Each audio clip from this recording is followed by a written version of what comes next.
Hello and welcome to Mystcraft. So what I'm going to do is, first of all, I'm going to go into a world that I've created.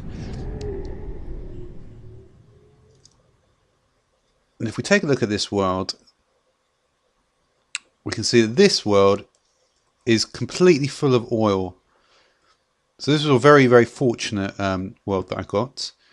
And it's just completely full of oil the whole way through. Endstone and oil. And it's a very, very cool world. So that was fortunate that I got this. So what I'm going to do now is I'm just going to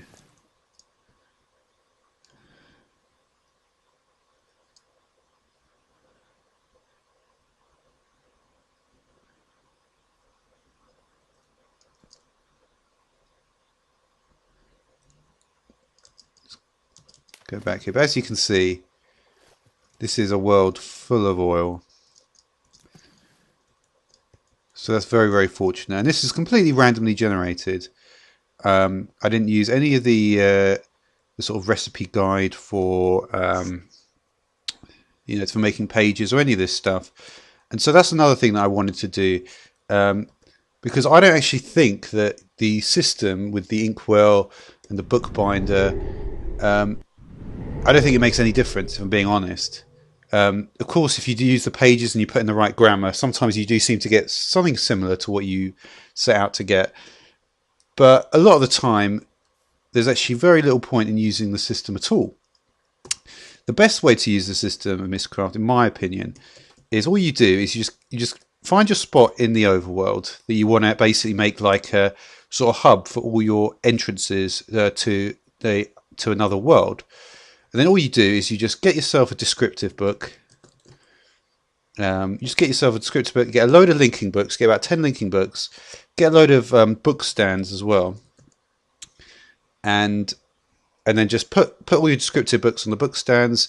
When you get to each world, as soon as you get there, you put a book down, put your linking book there, and then you're very likely to get a lot of very good worlds. So this oil world is going to help me to work on other areas of my series. Now let's show you a different world that I've got. So as you can see, what I've done here anyway is I was actually able to basically put a lot of these books down. There's probably some on the other side as well somewhere. So I've got a lot of different worlds here.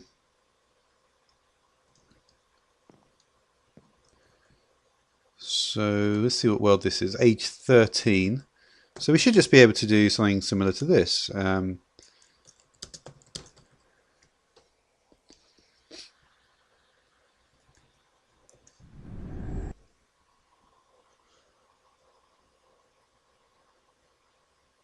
this hopefully will draw me out somewhere where I want to be. And perfect. Okay, so this is a different world in that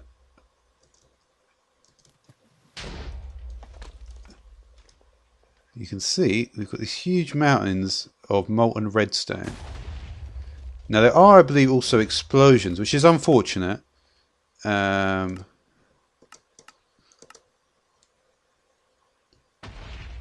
while it's unfortunate, it's not necessarily...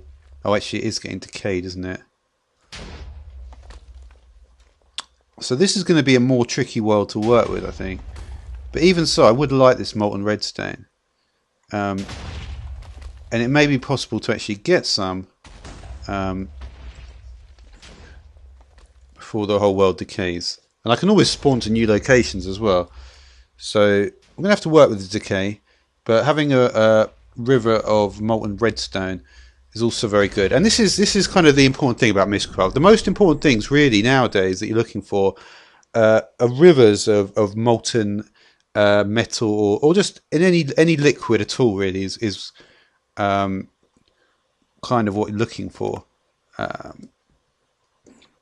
So I think there is actually a liquid guide somewhere, probably in here.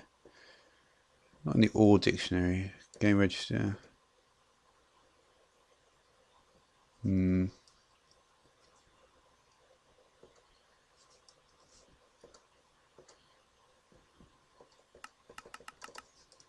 Yeah, but there is a liquid dictionary. But the reality is, if you just go to bucket and you can see all the different liquids. So we can see that this is the main thing for Mystcraft, I think, to get all the different lakes with different liquids in it. So once you can do that, then things are looking good. Obviously, there's a lot of Tinker's construct. Getting a Manuelin dimensions also very useful. But getting all these molten things are quite handy. And that's probably why I say to do the just to do the regular descriptive book linking book method to actually get the portals, because I mean I guess there are possibilities of using the grammar system to get those ones, but you're never assured of it. And I've made about 40 worlds, and I've already got molten redstone, and that oil world especially was particularly good. I think to have an oil world with no negative properties is obviously going to be very, very useful, more so perhaps than the molten redstone. But then again, I'm not sure, because I'm going to try using the molten redstone with the thermal expansion stuff. But anyway, it's just a couple of worlds I wanted to show there. Like I say, I may yet do the context-free grammar system again. And I've been thinking about ways to do it, whether I should just, because I have a feeling, my sort of feeling is that if you use 7 pages, around 7, maybe 6 to 8 pages in the grammar system, I think that's probably the most likely you're going to get very good. I think once you go with 20, 30 pages, I believe that more different things actually get added the more you put in. So it actually makes it less likely once you get to a certain point of how many you put in. So it's not like add as many as possible and then you've got a perfect chance. It certainly doesn't work like that. But yeah, like I say, I'm going to keep looking at Mystcraft and show off cool new worlds when and if they arise. So thanks for watching.